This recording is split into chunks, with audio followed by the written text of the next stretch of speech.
സംസ്ഥാന രാഷ്ട്രീയത്തിൽ വിവാദ വിഷയങ്ങൾ ഒന്നൊന്നായി കത്തിപ്പടരുന്നതിനിടെ നാളെ മുതൽ നിയമസഭാ സമ്മേളനം തുടങ്ങുകയാണ്. ഭരണപക്ഷത്തിന്റെ ചാവേറായിരുന്ന ആൾ മുഖ്യ ശത്രുവാകുന്ന രാഷ്ട്രീയ കാഴ്ചയ്ക്കാകും ഇനി സഭാതലം സാക്ഷിയാകുക. മുഖ്യമന്ത്രിയെയും ഭരണത്തെയും വെല്ലുവിളിക്കുന്ന PV അൻവറും ഭരണപക്ഷവും തമ്മിലെ നേരിട്ടുള്ള ഏറ്റുമുട്ടലാകും നാളെ സഭയിലെ മുഖ്യ ആകർഷണം. പാർലമെന്ററി പാർട്ടിയിൽ നിന്ന് അൻവറിനെ പുറത്താക്കിക്കൊണ്ടുള്ള കത്ത് ഉടൻ CPM സ്പീക്കർക്ക് നൽകുമായിരിക്കും.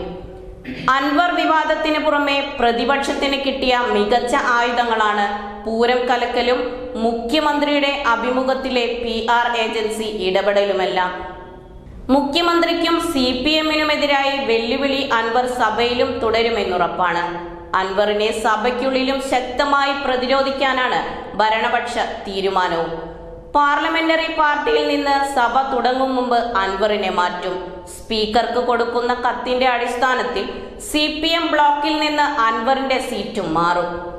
ഭരണപക്ഷത്തിന്റെ അവസാന നിരയിൽ പ്രതിപക്ഷത്തിന്റെ അടുത്തായിരിക്കും ഇനി അൻവറിന്റെ ഇരിപ്പിടം.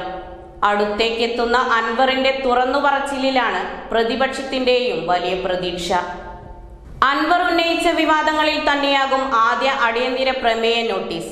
മലപ്പുറം പരാമർശം, PR ബന്ധം, ADGPക്കുള്ള സംരക്ഷണം, RSS കൂടിക്കാഴ്ച എന്നിവയടക്കം മുഖ്യമന്ത്രിക്കെതിരെ തന്നെ പ്രതിപക്ഷ നിരക്ക് ഇഷ്ടം പോലെ വിഷയങ്ങളുണ്ട്. അൻവറിനെ കൂടി തള്ളിക്കൊണ്ടുള്ള ശക്തമായ പിണറായിയുടെ മറുപടിക്കും സഭ സാക്ഷിയാകും. RSS കൂടിക്കാഴ്ചയിലും പൂരം കലക്കലിലും കടുത്ത അതൃപ്തിയുള്ള CPI നിലപാടും പ്രധാനമാണ്. സഭ ചേരും മുമ്പ് അജിത് കുമാറിനെ മാറ്റാതെ പറ്റില്ലെന്ന ഉറച്ച സമീപനത്തിലാണ് CPI-യും. നിയമസഭാ സമ്മേളനം 18 വരെയാണ്.